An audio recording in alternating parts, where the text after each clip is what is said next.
डर एक ऐसा शब्द है जो हमें अनकंफर्टेबल तो करता ही है, पर इसमें एक अलग ही तरह का एक्साइटमेंट भी है। ये अपनी ओर खींचता भी है। कुछ तो बात है डर लगने में। जो हार्ट बीट तेज होती है, जो पसीना छूटता है, जो हमारे सेंसेस इतने हाइपर हो जाते हैं, हम इतने अलर्ट हो जाते हैं भूत प्रेत के बारे में देखने या सुनने में, तो वहीं बहुत से लोगों को इस फीलिंग से एक सेटिस्फैक्शन भी मिलती है। खमागणी एंड वेलकम। आज का वीडियो थोड़ा सा डार्क सब्जेक्ट है, लेकिन इसमें बने रहना बहुत ही इंटरेस्टिंग टॉपिक है। भूतों की कहानियां सुनाने का कल्चर बहुत पुराना है। ये कई सदियों पहले एंशिएंट ह्यूमंस तक जाता है, जब लोग कैंप फायर लगाकर बैठते और इस तरह के किस्से सुनाते सिर्फ एक दूसरे को डराने के लिए। ऑन रिकॉर्ड आज से 2500 साल पहले एक बेबीलोनियन क्ले टैबलेट पर भी भूत का वर्णन है। ये दुनिया का सबसे पुराना आर्टिफैक्ट है जो क्लियरली एक घोस्ट को डिपिक्ट करता है। इसका नाम Guinness book of world records में भी है। इसे जब डिकोड किया गया तो पता चला कि इसमें यह दिखाया गया है कि किस तरह से एक बूढ़े आदमी की आत्मा को एक औरत अपने साथ दूसरी दुनिया में लेकर जा रही है। दुनिया की हर माइथोलॉजी, हर कल्चर में किसी ना किसी तरीके से कोई राक्षस, भूत, प्रेत, पिशाच का वर्णन होता ही आया है। मोस्टली इन कहानियों के शुरुआत में किसी ने कुछ बहुत गलत किया होता है और उसको सजा देने के लिए फिर कोई सुपरनैचुरल एंटिटी सामने आती है। कभी किसी को बाधा होती है, कभी कोई प्रेत किसी खजाने की रक्षा के लिए बैठा होता है, क्योंकि कभी बहुत साल पहले उसे किसी ने उस खजाने के लिए मार दिया था। कौन सी कहानियां कितनी सच हैं और नहीं है उसमें अभी नहीं जाऊंगा। यहाँ पर पॉइंट यह है कि इन कहानियों से हमारे बिहेवियर पर बहुत फर्क पड़ता है। हम किसी जगह पर क्या कर रहे हैं इस पर फर्क पड़ता है। कहाँ जाएं और नहीं जाएं इस पर फर्क पड़ता है। एज अ सोसाइटी चाहे हम इन कहानियों से ऊपर उठ चुके हो, लेकिन वो डर वाली फीलिंग की भूख अभी कहीं ना कहीं बाकी है। तो क्या है ऐसा कि इन रोंगटे खड़े कर देने वाली मूवीज के लिए लोग लाइन लगा देते हैं सिनेमा हॉल्स के आगे।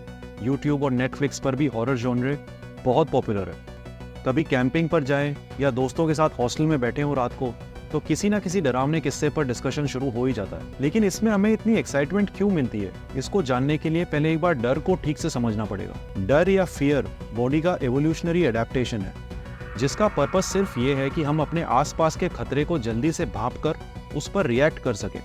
ये एक सर्वाइवल इंस्टिंक्ट है।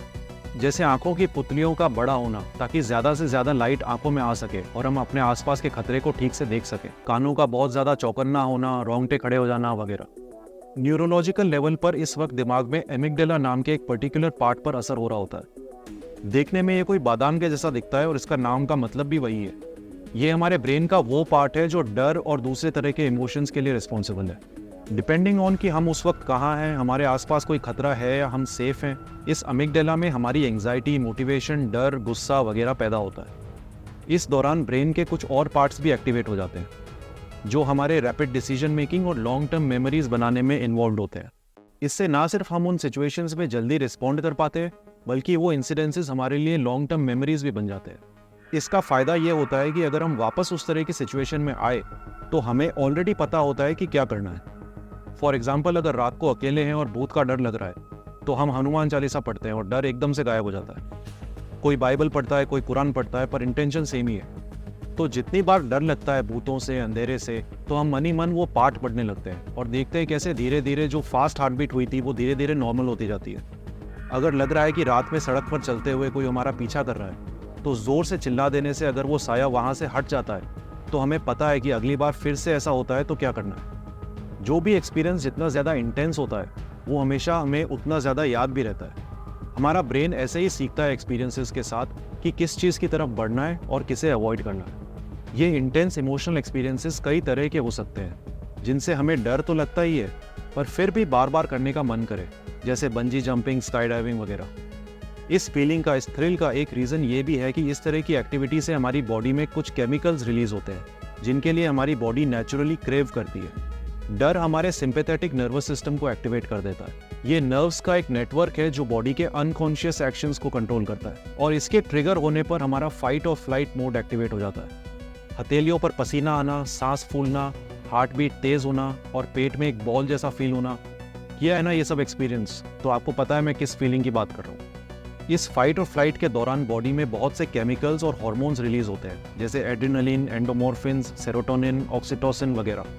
अब इनके कारण ब्लड ज्यादा अमाउंट में बड़े मसल ग्रुप्स तक पहुंच जाता है, जहां अभी खून की ज्यादा जरूरत है, चाहे लड़ने के लिए या वहां से भागने के लिए। इंटरेस्टिंगली यही केमिकल्स कुछ दूसरे तरह के इमोशन से भी जुड़े हैं, जैसे खुशी, सरप्राइज और एक्साइटमेंट। तो इसलिए ऊपर से चाहे बहुत अनप्लेजेंट लग रहा हो, लेकिन अंदर से बॉडी को बहुत अच्छा फील हो रहा होता है। शायद इसीलिए कुछ लोगों को जो थ्रिल, जो एक्साइटमेंट और खुशी स्काई डाइविंग करने से मिलती है, वही फीलिंग सॉ और एनाबेल जैसी मूवीज देखने से भी मिलती है। लेकिन अब तक मैं एक नॉर्मल डर की बात कर रहा था, और अगर वो लेवल क्रॉस हुआ तो ये डर फोबिया में बदल जाता है, जो अगर उन लोगों से पूछा जाए तो मौत के बराबर का डर ही है उनके लिए। किसी को नीडल्स का फोबिया है, कोई क्लोस्ट्रोफोबिक है और टाइट स्पेसेस में नहीं जा सकते, height, birds, spiders, holes, snakes, germs, हर तरीके का फोबिया होता है। अगर आप अपने फोबिया पर काबू पा सकते हैं तो अच्छी बात है, लेकिन अगर अनविलिंगली उसका सामना बार बार करना पड़ रहा है तो इससे डिप्रेशन और PTSD भी हो सकता है। हार्ट अटैक तक आ सकता है एक्सट्रीम डर की वजह से। लेकिन अगर एक सेफ और कंट्रोल्ड एनवायरनमेंट में डर का सामना किया जाए तो ये हमारे लिए बहुत एक्साइटिंग हो सकता है। फॉर एग्जाम्पल, एक्चुअली जंगल में गाड़ी खराब हो जाना और भूखे शेरों के बीच पूरी रात फंस जाना, बैड आइडिया। लेकिन घर में ही टीवी पर प्रे जैसी मूवीज देखना और बॉडी का फुल अलर्ट रहना, और वो सडन जंप स्केयर्स जब उस वक्त शेर लोगों को मार रहे हैं, एक्साइटिंग भी है और हम सच में मरने भी नहीं वाले। अब जब हॉरर की बात चली रही है तो हॉरर किंग का नाम लेना भी ज़रूरी है, जिन्होंने एक ही सेंटेंस में सब कुछ कह दिया है। तो स्टीफन किंग के शब्दों में, we make up horrors to help us cope with the real ones. कितनी सही बात है। जो सेटिस्फैक्शन हमें मिलती है हॉरर मूवीज़ और फिक्शनल भूतों की कहानियों से, वो हमें एक एक्साइटमेंट भी देती है और हमारे रियल लाइफ हॉरर से दूर ले जाती है। फिर हम जितनी ज़्यादा हॉरर मूवीज़ देखते जाते हैं, हम उनसे उतने ही ज़्यादा यूज्ड टू होते जाते हैं। जैसे अगर आप कॉन्ज्योरिंग, एनाबेल, द नन और एक्सॉर्सिस्ट जैसी मूवीज़ देखते हो, तो आप बॉलीवुड की हॉरर मूवीज़ तो आराम से देख लोगे बिना डरे। सेम ही चीज़ जब हम जिम जाते हैं, तो शुरू के 2-3 हफ्ते तो दर्द रहेगा जिम के बाद भी। उठते, बैठते, सोते वक्त पूरा शरीर टूट रहा होगा, लेकिन 1 महीने के बाद बॉडी पूरी तरह से यूज्ड टू हो चुकी होती है। फिर सिर्फ एक्सरसाइज करते वक्त और जिम के थोड़ी देर बाद ही दर्द होगा, पूरे दिन के लिए नहीं। तो कुछ इस तरह से हमारा ब्रेन डर को भी काबू में कर सकता है।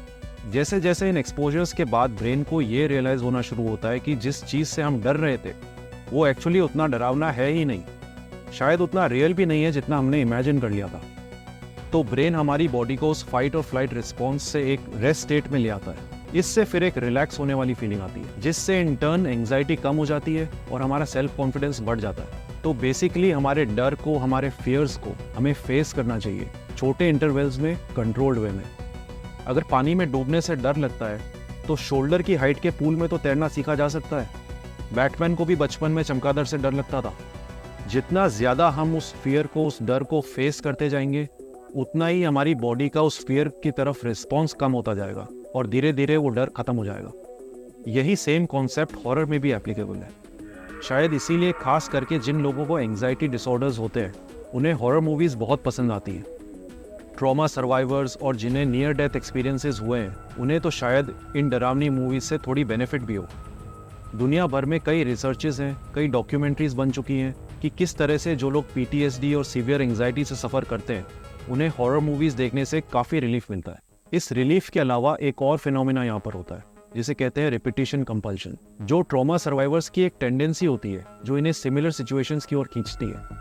ये एक ह्यूमन नेचर ही है कि इंसानों को फेमिलियर चीज़ों में हमेशा कंफर्ट मिलता है, चाहे उससे उनका नुकसान ही क्यों ना हो रहा हो। इसके कई एग्जाम्पल्स हैं, जैसे किसी का कितना भी इमोशनल डैमेज होने के बाद भी बार बार टॉक्सिक रिलेशनशिप में जाना वगैरह। अंग्रेजी में इसी ह्यूमन नेचर के लिए एक कहावत भी है, the devil you know is better than the angel you don't. इस तरह के बिहेवियर के कई कारण हो सकते हैं, जैसे लो सेल्फ एस्टीम, लाइफ में चेंज को एक्सेप्ट नहीं करना वगैरह। और शायद इसलिए हम बार बार उस तरफ, उस सिचुएशन में खुद को डालते हैं, क्योंकि हम कभी भी खुद को लाचार नहीं देख सकते। और इस उम्मीद में कि इस बार सिचुएशन को अपने हिसाब से कंट्रोल कर लेंगे, यही सोचकर बार बार उस अनकंफर्टेबल सिनेरियो में खुद को डालते रहते हैं। इसलिए हॉरर मूवीज़ ट्रॉमा सर्वाइवर्स के लिए खास करके बेनिफिशियल हो जाती हैं, क्योंकि इन मूवीज़ के थ्रू वो उस दुनिया में जा सकते हैं जो उनके लिए अनजान तो है, लेकिन इमोशनली फैमिलियर भी है, और बिना खुद को किसी भी तरह का नुकसान पहुंचाए उन टॉक्सिक लाइफ सिचुएशंस में एक्चुअली जाए बिना एक कंट्रोल वाली फीलिंग खुद को दे सकते हैं, एक इंचार्ज वाली फीलिंग दे सकते हैं। इस तरह से एक अलग नज़रिया, एक अलग अप्रोच बनती है ट्रॉमेटिक एक्सपीरियंस को लेकर, बट एक सेफर एनवायरनमेंट। ये एक तरीके की एक्सपोजर थेरेपी है, जिसमें आप उन चीज़ों, उन जगहों और उन एक्टिविटीज़ का सामना करते हैं जिनसे आपको डर लगता है। लेकिन तब क्या होता है जब हम डर का सामना नहीं कर पाते, जब उन फियर्स को हम दबा देते हैं, उन्हें अपने दिमाग में आने नहीं देते। कार्ल यंग नाम के एक स्विस साइकियाट्रिस्ट ने एक थ्योरी प्रपोज की थी कि हर ह्यूमन माइंड की एक शैडो होती है। इस शैडो में उस इंसान की पर्सनैलिटी के वो राज छुपे होते हैं जो इस सोसाइटी में एक्सेप्टेबल नहीं है।